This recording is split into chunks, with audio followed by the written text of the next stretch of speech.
I'm going to start out saying my name is Letitia. I was born in October. I'm giving my testimony. But I want to start from when I was a kid. I didn't meet my mom until I was 13 years old, which was the happiest day of my life. I was raised by my grandmother.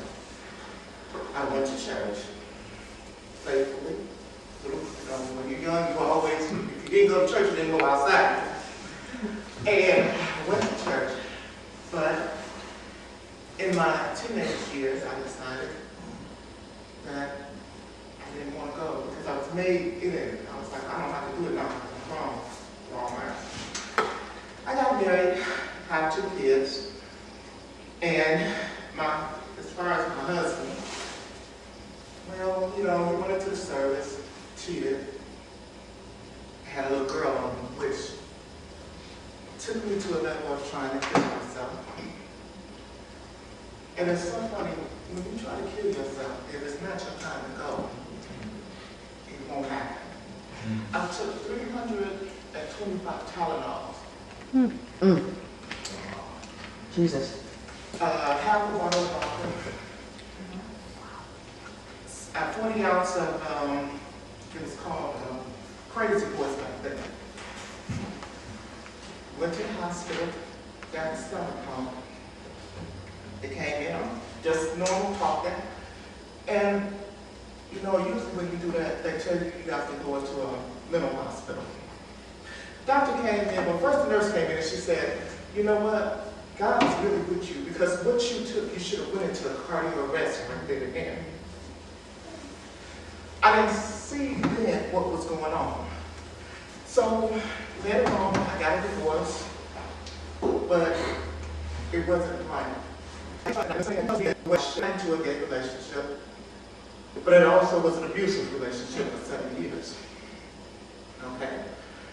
I got fed up with everything that was going on, and I said, I'm tired of people taking advantage. It's my turn. Wrong. I started being the person that didn't care about nobody, even though I always cared about people, would do anything for anybody. But I just stopped feeling that way. So I was being, but I didn't know what was wrong. I couldn't walk hardly. I was in pain, so much pain. And I went to the hospital. Now, prior to this, my sister that I just lost 7 months ago, she has lupus. So that was on my mind, okay, I have lupus. Well, to find out I had fibromyalgia, which is similar. It's a disorder too. And I had hypertension, I had diabetes, I had all of this. I mean, we're talking about high blood pressure that would be 210 over 170. This is how I lived my life. Diabetes that was 5 or 6 or 700. But each time when I would go to the hospital, they would send me right back. And it got so that the fibromyalgia hit so hard, I was on a cane, a walker, all of that. But what always came to my head, even though I wasn't in church, but I did believe in God, was that sometimes God will knock you all the way down in order for you to see what's going on with you. So that happened. Because I would go to the hospital. They didn't know what was wrong. They came up with everything. And the doctor even asked me once, he says, how are you still around? Your liver should be messed up. Your kidneys should be messed up. But that, every time I took a test, it was negative. But, like I say, with the fibromyalgia, it was hard for me to get up out of bed. So, my ex, which believed in God too, God spoke to me and said, what would you do? Now, mind you, I could not hardly walk. And I have 2 grandkids, and it was like really frustrating because I couldn't go upstairs. You couldn't, if you touched me, I screamed. That's just how bad the pain was. She said, well, what would you do if God gave you back your will to walk again, to feel better? I said, you know what? If he gives me that, I would start serving him, and I would serve him until the day I die. So, as soon as I said that, I felt something that, it's really hard to explain. But I got up and I started running. I ran all the way up to my attic, all the way down. And it was like a whole different feeling. Well, I just stopped. I got baptized. Even though, let me show you, like I say, when you serve Satan at that point in time, everything is wonderful and simple. When it's time for you to change, it's like, well. So she told me to go to church. Well, you know what? This was my favorite thing.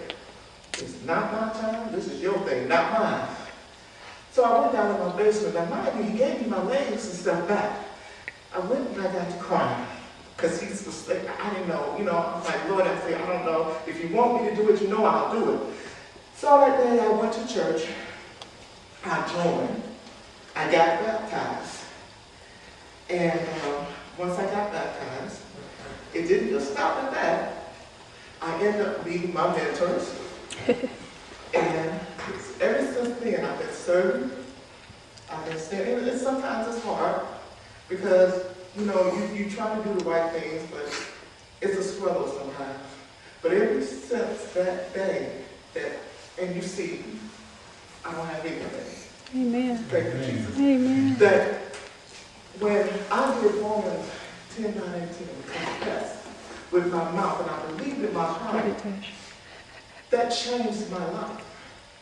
It changed it where I know that he with me, and you're talking about a person that was, when I'm serving well. Okay?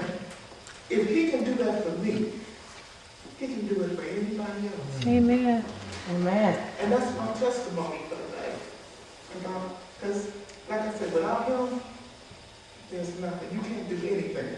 Wow. And if he can make you walk, and even look at your doctors and tell your doctors, I don't know what to tell you. They're looking at me, well, how do you feel? Amen. Amen. Thank you.